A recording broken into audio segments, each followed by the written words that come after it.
Estamos de volta com Folha no Ar e a Luísa colocou uma pergunta. Aloysio, eu vou a refazer bola que é a gente sua. sempre pode partir do pressuposto que tem alguém entrando claro. no ar Tá agora, certíssimo. ou Tá certíssimo. vendo agora na internet, né? E agradeço, né, ao ouvinte, ao telespectador, que você falou no bloco anterior autocrítica, falou que você tem cara ligado ao PT, é fato, né? Tem. E que falei que não é uma coisa brasileira, né? É uma coisa mundial. O nazifascismo subiu ao poder na Europa depois do crash de 29, né? Quando a crise econômica, os radicais sobem ao poder. E você criticou o Bolsonaro e eu perguntei até que ponto. E como disse, tive a chance de perguntar isso ao ex-presidente Lula, uma entrevista que fiz no Ramada, que teve enorme repercussão. Antes de chegar a Folha para botar no site, já estava no estado de São Paulo, a entrevista. A solução que ele deu para a crise de 2008, da bolha imobiliária, que é muito análoga à crise de 29, nos Estados Unidos, as duas nos Estados Unidos, que é botar o Estado como indutor, facilitar crédito via caixa, linha branca de eletrodoméstico e tal. Perfeito, uma solução keynesiana para um momento de crise. Mas ao se estender essa fórmula, e Dilma e Mantenha fizeram isso, e é quase unânime pelos economistas que foi um desastre, e ao gerar essa tremenda crise econômica, que a gente está nela até agora, junto com os escândalos de corrupção da Lava Jato, que o PT, por óbvio, era o governo, foi o maior alvo, embora o PP tenha sido o partido mais atingido, se essa conjugação de fatores, desastre econômico, má condução econômica, sobretudo Dilma Mantenha, mais corrupção eviscerada na Lava Jato, isso não foi fundamental para levar um radical como Bolsonaro ao poder, e nisso o PT não tem culpa? Olha, Luiz, uma parcela dessa versão, eu até concordo com ela. Nós cometemos alguns erros enquanto gestores e enquanto políticos também. Embora o conjunto dos acertos do governo Lula seja uma coisa monstruosa, e eu aí quero fazer uma defesa aqui intransigente dos 8 anos do governo Lula. Nunca o Brasil foi tão bem para todos, e principalmente para quem mais precisava.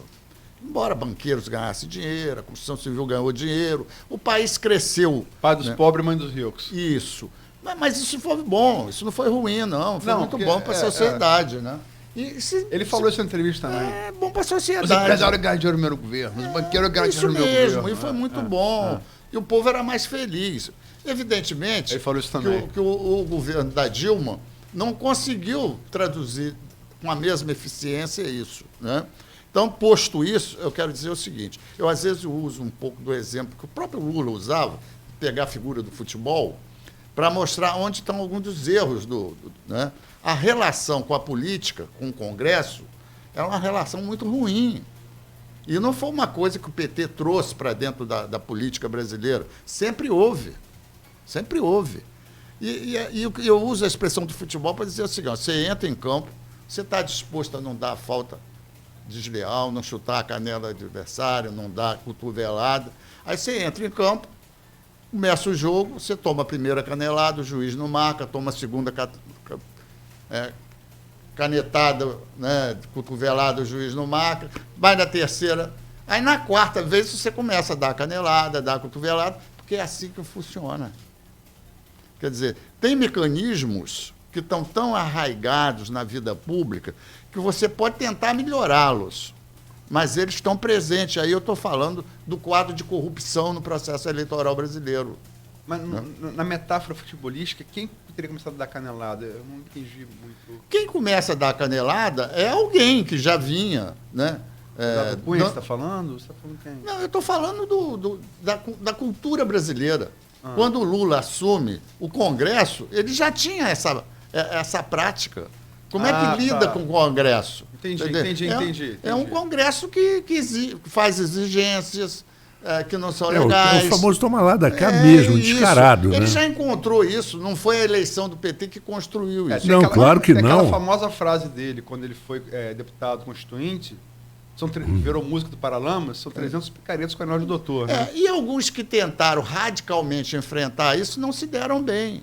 Né? Você pega o exemplo do Jânio Quadros. O Jânio Quadros, até hoje, ninguém nunca explicou corretamente a renúncia dele, mas a lei das remessas de lucro, todo mundo sabe que foi a pá de cal, fora um certo desequilíbrio também da própria pessoa. Ele achava que ele fosse botar nos braços do povo. Né? Isso aí. Ainda cometeu esse erro. Mas, de qualquer maneira, ele só fez aquilo porque ele sentiu que ele não tinha governabilidade com aquele parlamento que tinha ali, a dar sustentação a ele. Bom, você quer falar, Marco? Não, de jeito nenhum. Bom, eu estou concordando com tudo que você está falando, porque é impressionante mesmo. Eu não tenho dúvida que o PT começou a sua vida, a sua construção, de forma muito interessante, uma coisa diferente, uma coisa que vinha para muito bem intencionado. Mas foi enfrentando obstáculos e, às vezes, não deu a resposta que devia ter dado. Primeiro, porque, às vezes, não podia dar mesmo. Deu a melhor resposta que podia dar para esse momento. Porque nós não vamos... Essa questão da Lava Jato, ela foi conjuntural.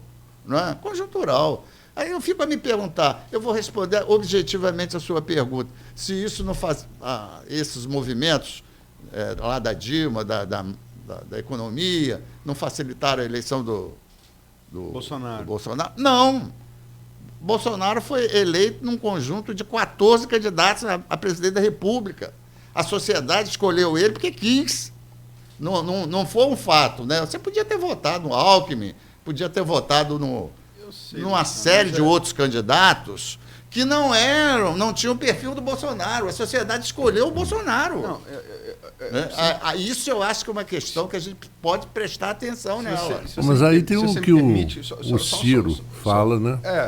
É só uma coisa do Bolsonaro e da Dilma, da correlação. Teve um negócio, vê agora, vou dar um exemplo prático, um exemplo empírico.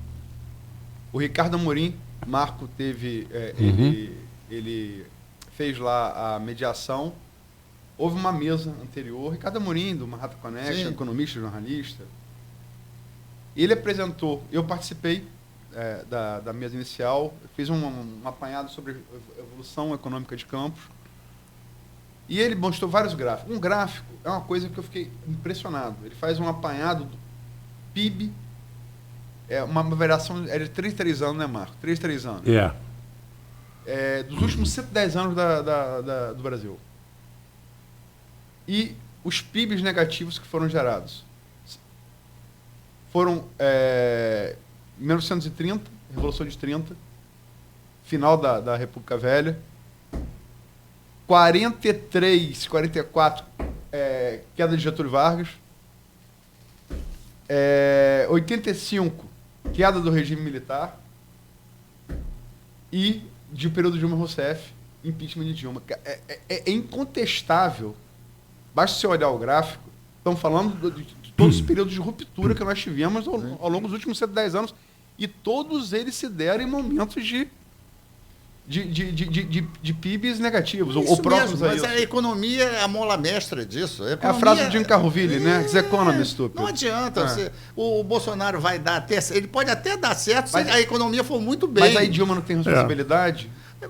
Porque a Dilma não tem controle sobre a economia, embora a presidente da República, né, aparentemente... Insistir nessa coisa de expansão no nacional desenvolvimento. Ela tentou, no segundo mandato dela, reverter isso, e aí o próprio PT foi contra, né? Não foi só o próprio PT. As pautas bombas foram uma coisa monstruosa. Ela não conseguiu reverter porque perdeu um certo cacife político. E a eleição ficou muito polarizada. Mas por conta da crise econômica. A crise econômica não adianta. Sem economia, não tem bom governante. É o Jim Carville, estrategista do Bill Clinton. É isso aí. Como é que podia o Bill Clinton, governador do Arkansas, nos anos 90, ganhar de George W. Pai, isso. Herói da Segunda Guerra, vice-presidente do Reagan, presidente eleito? Aí ele explicou, diz Economist, a economia dos Estados Unidos está mal, e de fato, o Clinton se reelegeu, mas a frase é... Agora, eu talvez surpreenda você, vai dizer assim, eu estou torcendo para o Bolsonaro terminar o governo dele. Eu não quero impeachment para o Bolsonaro, eu não quero... O Haddad falou isso também. Eu não quero, eu estou torcendo. Porque mais importante que tudo que nós conversamos aqui é você sustentar essa débil democracia brasileira. Isso que é fundamental. O direito do povo escolher, até escolher errado, né? Que está saltando aos olhos a péssima escolha que a sociedade brasileira fez. Mas é uma arrogância minha dizer que a sociedade escolheu mal. Né? É uma arrogância. Mas, de vez em quando, a gente tem que ser arrogante para ver se é rebatido adiante. Né? Porque eu concordo com você, precisa começar essa história. Não está indo bem, impeachment. Bem não, impeachment. Aí, meu amigo.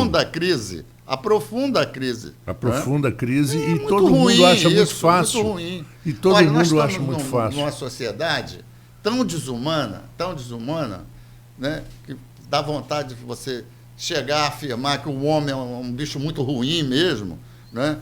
Mas eu não quero dizer isso, entendeu? Mas às vezes dá vontade de dizer. Você passa na rua, vê uma pessoa caída, um pobre e tal, você fala, não, rapaz, você mora num país que o cara não ganha dinheiro para comprar casa. Se o cara não tem direito à casa, ele vai morar no tempo. Essa é a verdade.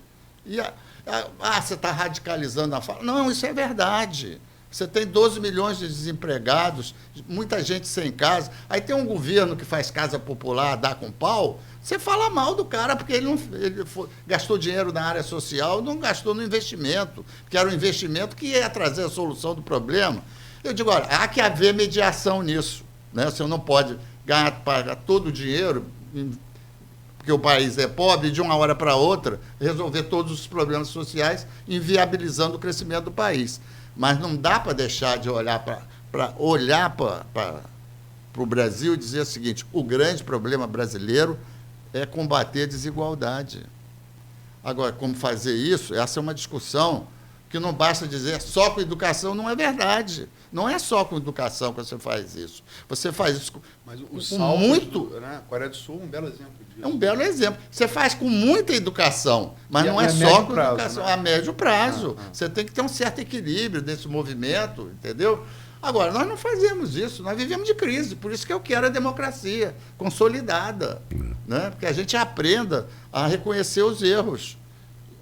Agora, você falou algumas coisas aí. Primeiro, eu quero registrar aqui a participação de várias pessoas aqui que estão saudando a entrevista, ex-alunos seus. Tem aqui o Luciano Teres, que é um colega jornalista, hoje está dedicado à odontologia. Tive o prazer de ter sido aluno dele na Federal. Me lembro da campanha dele para a direção da ETFC, que era a Escola Técnica Federal de Campos. Eu me lembro que eu era liceísta, nós tinha aquelas rixas, de banda, tinha até né? briga física de garotada, adolescente, né? Salvo engano, o Joanes era o companheiro de chapa. Isso. Adão Faria, que bom ouvir uma parte da história de Campos com o Luciano D'Angelo. Um abraço, amigo, parabéns para a FM. Grande Adão. Marcelo Forel Batista, que eu acho que é o nosso ouvinte mais fiel, está em todas. Me lembro da Escola Técnica Federal de Campos, grande Luciano. Aliás, eu acho melhor a gente até chamar o Forel e fazer um programa. Promover logo a assessor. Assessor de comunicação do Folha no Ar, primeira edição. Vamos conversar, Forel. Vânia Cruz, saudando também, bom dia. E o Forel fala das coisas, mas ele faz aqui o que eu coloquei, você meio que relativizou. Aprofundaram a crise com Dilma desde seu segundo mandato, né? Ele dá uma... Porque a questão do... Porque você falou, quem elegeu... E eu ouço muito isso.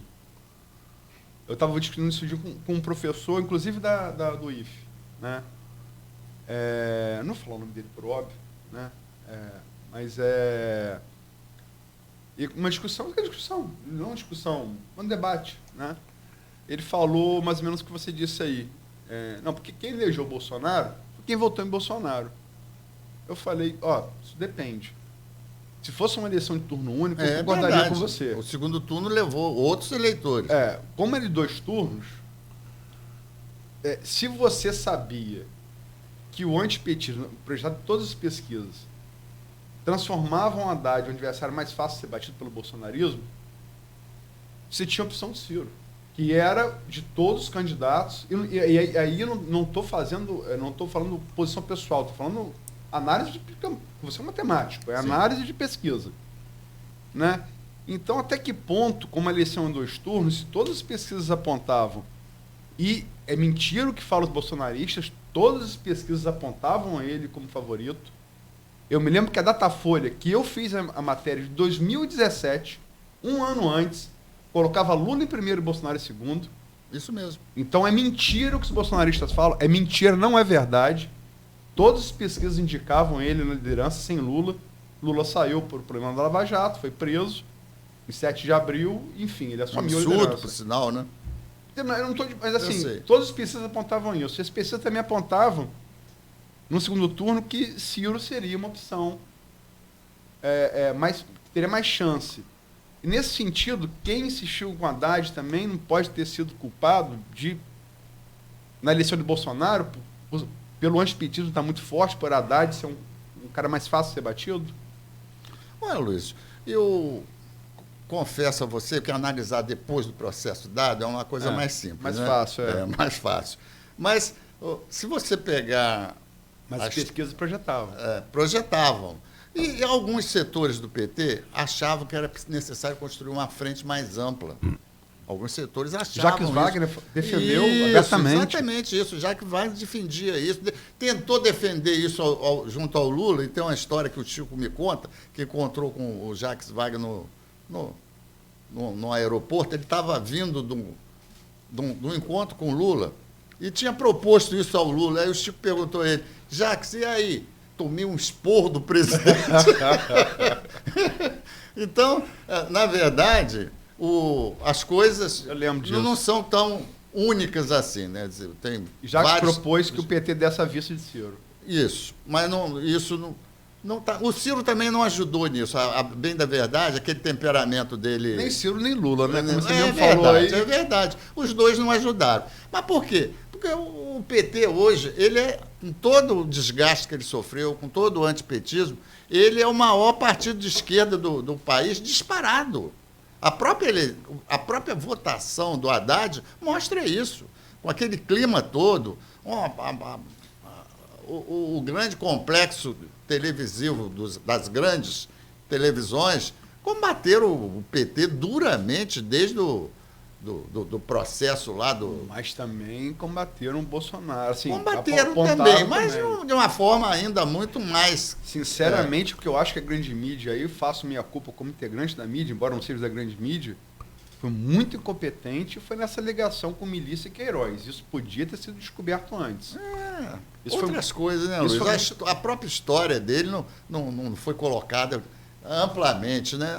Hoje há uma redefinição disso, né? Sim, mas é questão ideológica, a ligação com as milícias. O antipetismo ficou mais forte do que qualquer coisa. Como você né? pode se opor à corrupção se você tem o seu filho comandando rachadinha na Alerj? Sim, mas... Isso foi mal explorado. É verdade, foi mal explorado. Mas sempre a corrupção aparece como fator definidor da vontade popular nos processos de crise, né?